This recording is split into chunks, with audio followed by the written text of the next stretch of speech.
grand opening, grand closing.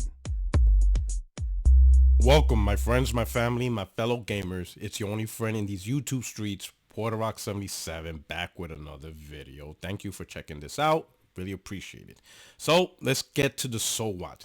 Final Fantasy 16 flops on PC, dramatically flops. It flops bad. The game launched around September 17th, and here we are after a month, and it only sold 289,000 copies after a month of release. Okay, as compared to the original release on the PlayStation 5, where it in its launch week it sold 3 million copies. Okay, so let's talk about the white elephant in the room. Number one, a lot of excuses over this 289K that are now being used for PC that doesn't apply to PlayStation 5. For PlayStation, like for example, PlayStation has 60 million. Well, really at the time it was 40 million. Oh, you have 40 million gamers and you only sold 3 million. Oh, whatever. You don't support games. You don't buy games, whatever. Yet now on PC with Steam that has at least 100 million active users every month on Steam, 289K. After a month. Now, of course, excuses, right? Now, for me, the excuses are valid for me. But the problem is the people using excuses, you guys can't use that. We'll start with excuse number one. Oh, it wasn't day and date on PC. To which I agree. I agree with the logic of if you really want to play a game, you're not going to wait. Okay, if you're willing to wait for a game, then you really don't care. You're like, I'll check it out whenever it appears. It's not that big of a deal. That's always been my logic. But PC gamers, that's not have been your logic. You all mostly say you will wait for games. That is why you tell people, oh, don't buy a PS5 or a PS5 Pro. Get a PC. It's much better. But then when we tell you guys, we don't want to wait for games. We want to play Wolverine day one. We want to play Grand Theft Auto 6 day one. All the Sony first party titles that we enjoy, we want to play those games day one. And whatever deal Sony makes, if the game's interesting, we want to play those games day one. You all go back and say, oh, you could wait for games, focus on your backlog. You could do all this. You're just being a fanboy, whatever. But now with Final Fantasy 16, you guys say, oh, it wasn't there day one. Now day one matters. Now day one is important. Now the whole wait thing now doesn't apply no more. You know what I'm saying? Now it's like, oh, it's not day one, so I waited this long. I'll just wait for a sale of 80% and stuff like that. And that's literally the disconnect. You guys pick and choose that logic. That's what we're trying to tell you, right? If you really want to play a game, you're going to play the game. If you really don't want to play the game, then you're not going to play it. You'll play it later on the line. Maybe it's $10, maybe it's free or giveaway, whatever, right? And that's what we've been trying to tell you, all right, from the console side, right? So when you guys say, oh, PC is a great replacement for PlayStation, it's not. It's not. Unless you consider things really, most of you guys' argument is stuff that's not even PlayStation specific. It's console specific. Like, oh, we got free online. Well, that's logic of PC versus consoles in general, because online is, subscription. You have to pay for online on Xbox. You have to pay for online on Nintendo Switch. You have to pay for online on PlayStation. So that's really just PC gaming versus console gaming in general. But PC versus PlayStation gaming specifically, the heart of that conversation is going to come down to the games. And PlayStation has not committed to PC with day one games. They haven't. If anything, they'll actually put games and have games come first, to PlayStation and then later on PC, even if it's third party. For example, Stellar Blade and Rise of Ronin, and who knows how many more of those type of games that PlayStation willing to say, hey, just make it for PlayStation, and then later on we'll release it to PC. Death Stranding is another one, right? Stuff like that. Actual people who enjoy PlayStation don't want to go through that. They don't want to go buy a PC and then now they just sit and wait as these PlayStation games come out, wait a year, 2 years or whatever. Not really think. But anyway, clearly 289K. Complete flop. Now, other excuses, other reasons, right? Oh, it's not quality, has issues, PC ports and stuff like that. Absolutely. I even said on this channel multiple times that I'm very disappointed in Square Enix on how they're handling, from a technical competency, how they're handling their games. They haven't been the very best, or even at the top, among the top of the technical competency when they're creating these games. They have issues on PlayStation, and it doesn't even matter what engine, because Final Fantasy Rebirth, clearly, if you saw how it launched and stuff like that, is on Unreal Engine. So I don't know what's going on. I don't know what's happening with Square Enix. I hope they figure it out, right? So I could get that point, right? But overall, releasing on PC didn't do nothing. 289K is nothing. It's a nothing burger. Did not resolve Final Fantasy 16's issues at all. Nothing at all, right? Let me see. Okay. When you compare this, right? Final Fantasy 16 has sold 3 million in the first week. 3 million copies in the first week on one platform. And they themselves says that they expected more. You have a problem with the company. Square Enix has an issue within themselves, and simply the decision of saying, hey, we're going to go multiplat, that's not going to fix it. Square Enix was multiplat before. Final Fantasy 13 was day one on the Xbox 360. I don't know if you guys remember that. The way I see content creators talk, I swear to God, it seems like you guys started gaming on the Xbox One. And even if you did start on the Xbox One, Final Fantasy 15 was day one on the Xbox One. So that was a multiplat. So I really don't understand what you guys are doing, what conversations you're having. To me, 80% of your content is not so much talking about gaming and breaking it down, which is why Xbox community is in a complete whirlwind. They're just cooked right now. A lot of them don't understand what's going on. They're mad at the ads, whatever.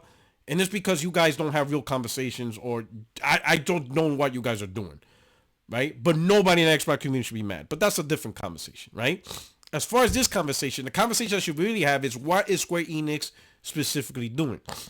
If you sell 3 million copies in 1 week, and all you've been doing is developing on that one platform, that should be successful. The only people legitimately that I can legitimately say that would be a problem and that would be terrible is like Rockstar. But they spend insane amount of money on their games. Insane. I think this game is over 500. GTA 6 is over 500 million, 600 million, some ridiculous number, right? So the expectation of that game needing to sell like 10 million day one, I get it, right?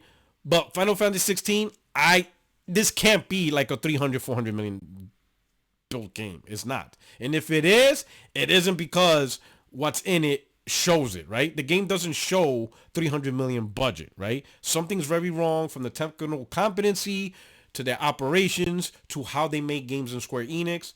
And I have a feeling they are spending more and getting less out of their production, right? So the amount of money that they're spending isn't commensurate to what they're pushing out in terms of that. Something's very wrong in Square Enix, and multiplat day one is not going to resolve that. Take case in point, I'll show you another one, right? This game is day one multiplat. Here we go. Alan Wake 2. Alan Wake 2 was day one on PlayStation, PC, and Xbox. Not exclusive, right? And they were only able to sell 1.3 million copies by February 2024. And what that means is the game release, I think it was October. Let me look. Yeah, October 27th. So from October 27 in 23, right, to February 24th, they sold 1.3 million copies across PlayStation, PC, and Xbox. And they have not met the budget up until that point. So that is a problem, right? Notice, multiplat did not resolve this situation. Now, I'm not saying the game would have sold better if it was exclusive, right? But clearly, 1.3 million on the PS5 and the Xbox Series console and the 100 million active Steam users, 1.3 million. So clearly, one, the game's not generally wanted across the board. Two, what they spent, they didn't make it back after what? 3 months? November, December, January, February, 4 months. 4 months out on the market, right? But the thing is, nobody really chastises it, right? Nobody says nothing. No one really talks about Alan Wake 2, right? Because it's multiplat, right? But then, we'll put this up. When it comes to PlayStation exclusive, Astrobot, they say this is a failure. Astrobot, 1.5 million in 2 months. Even though Sony says it was successful, and I guarantee Astrobot does not have the budget of Alan Wake 2. Especially being a more higher end with graphical and all these capabilities of AAA and having been able to be made. With having been able to be made on more platforms, and Remedy's clearly spent a lot more money on Alan Wake 2 than Sony spent on Astrobot. The fundamental understanding that we got to understand, the success of the game isn't whether it's multiplat or exclusive or any of that stuff.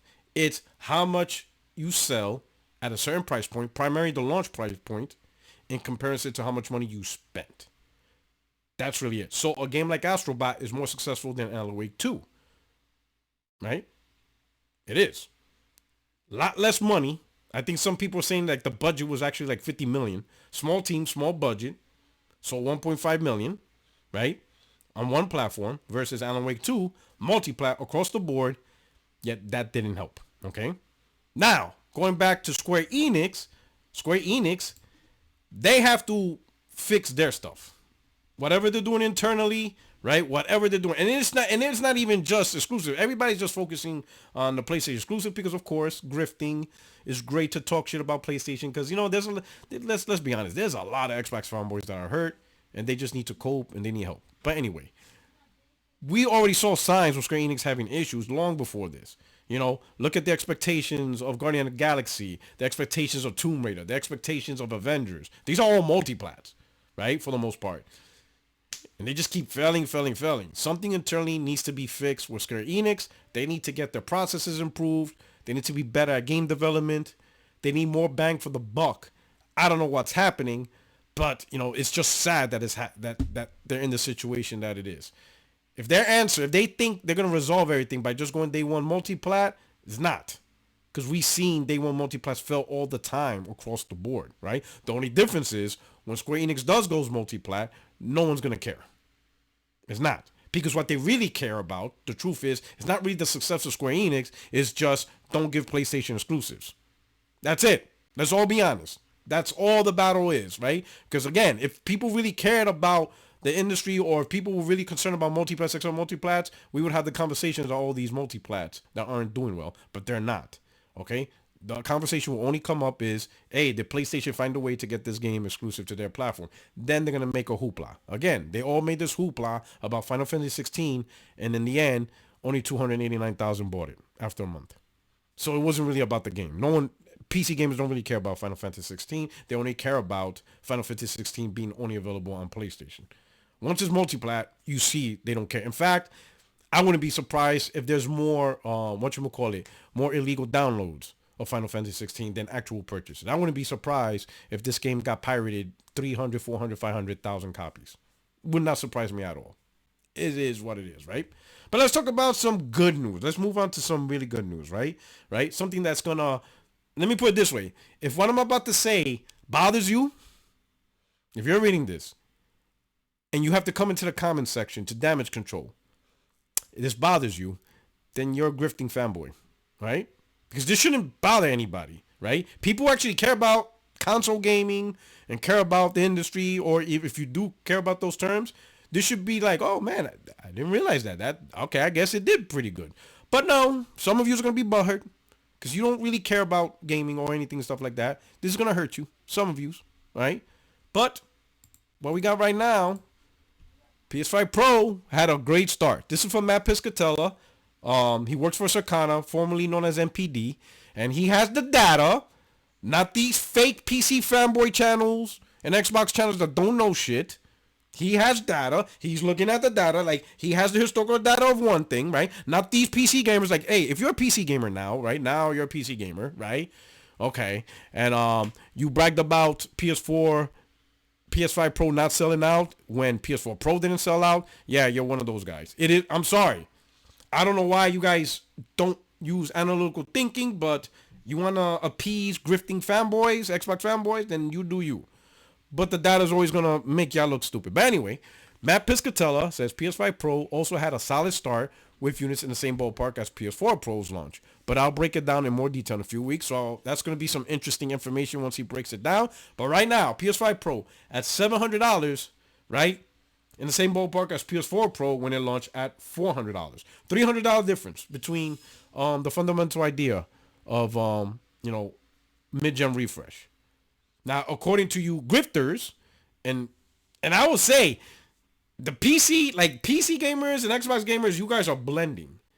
You PC gamers need to fix yourselves. If you are a true PC gamer, you need to fix that. You got a problem in your community. But that's a different conversation for a different day, right? But y'all both co-signed this fundamental idea, PS5 Pros are failures, whatever, and bam, data in your face. Generally the same as the PS4 Pro. and it's a higher price point. Y'all looking stupid. Now you have to ask yourself, why are you looking stupid? If this is the thing, grifters are willing to look stupid because it's not really about the facts and the information. It's more about the engagement and how it just trends. I mean, look at Grums. That dude, like you really can't eat beans without him calling you, DEI, right? Like something. Like you can't do nothing, and he's just gonna say it's DEI woke. Anything, bro. A guy, if a news report comes out and says, hey, a Latino is now head creative of a game studio. Oh my God, woke DI. Bro, it's crazy, right? So that's what grifters do. Grifters don't really care about the information facts. They're just going to latch onto something that they know people are going to come to their channel, and they're going to ignore all data. And then when something like this pops up, they're nowhere to be found. Or they're going to find a way to twist it or something. Because you got to keep the grift going. But anyway, PS5 Pro, solid start. Even in Japan, Famitsu numbers came out. Number one selling school in Japan. Beating out everything else. At 74K. So great launch in Japan as well. Listen, here's the reality.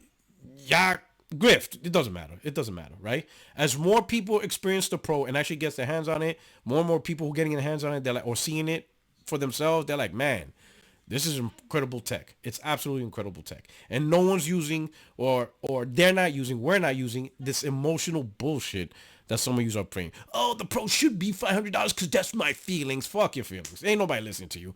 We're too grown for that bullshit, right? All right. We see products getting more expensive, right? Hell, the Xbox Series S is still around $300, and I guarantee Microsoft's not even making money off that.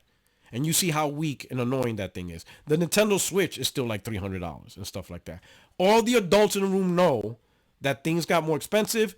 Build of materials. I don't think some of you grifters even heard of that term before, so you guys don't even know. We know all that stuff expensive. We know if you want more powerful technology, it's going to cost more, okay? And we know there's not huge margins, maybe for Nintendo, but there's not huge margins in profit off of consoles. So Sony's not making a lot of money off of these consoles because that's not really the point, right? They're just making enough off these consoles to ensure it doesn't detract from something else. Like, they have a loss on the console, so now they have to make up that loss in their other segments of game sales, money transactions, subscriptions. They don't want that. They don't want their console to produce negative value like Xbox is. Xbox is producing negative value. They make money in one sector, but the losses in the console sector kind of like, throws it off and stuff like that, right? We all understand that. But it's the grifters, the ad hom, they're going to come up with, oh, you're just cooking for the company. Because God forbid you use logic and analytical thinking, shit that you're supposed to at least have after achieving your high school diploma or your GED. You would think at a minimum, you'd be like, all right, in the real world, build the materials, silicon's more expensive. Yeah, some of this stuff is going to happen. But no, we don't want that. You just want to stick with the same stupid thought processes you guys do. And now here we are, November 2024, and you guys just realized Xbox going third party in November 2024. But anyway, what do I know? Okay. Here you get you get the actual information. But hey, great start. To wrap it up, FS16 bombed on PC immensely. Will Square Enix new strategy actually yield the results that they want simply by going multiplat? I don't think so. They've been multiplat before, like I said. It's not the first time. Final Fantasy 13 and all the sequels was there. Final Fantasy 15 was a multiplat. Hell, they want the Final Fantasy 14. They want an Xbox. But at the time, we're not going to rehash that. Well, but Final Fantasy 14 should have been on Xbox a long time ago. They already did the multiplat strategy. I think they really need to look at their own internal metrics, right? Improve their capabilities, improve their processes, improve their business operations. Because 3 million in 1 week should not be a failure, unless you're Rockstar or maybe even Call of Duty, right? But 3 million in 1 week for Square Enix? How many of their other games do that in general? They don't have a huge portfolio. They don't have a Grand Theft Auto level title. I don't think even Kingdom Hearts do that on in that occasion. Maybe it does. You know what I'm saying? Square Enix is not that brand of publisher to be demanding 10 million sales in a week. They're just not. They're not at that level anymore, right? But anyway, and PS5 Pro. Sorry. Can't wait to see the breakdown for Mass Piscatella. And if you notice, He's not on Twitter no more. So you could catch him on Blue Sky. You could catch him on, Instagram Threads. That's where you find him. I also created an Instagram, Blue Sky. It's PorterRock77 without the underscore. So you look for PorterRock77. I am on there too. But we'll have that conversation for another time. Anyway, if you're new to the channel, I hope you enjoyed the video. Stick around. Hit the subscribe button. Stick around because you'll get the better information here. You'll be well informed. You will not be shocked at some of the things that's going to happen. But if you don't, then I say, hey, get your information where you prefer to. But anyway, for those that do stay, thank you for sticking around. Hit the like button, and I'll catch you guys with another video really, really soon. And it's going to be a good one. You guys take care.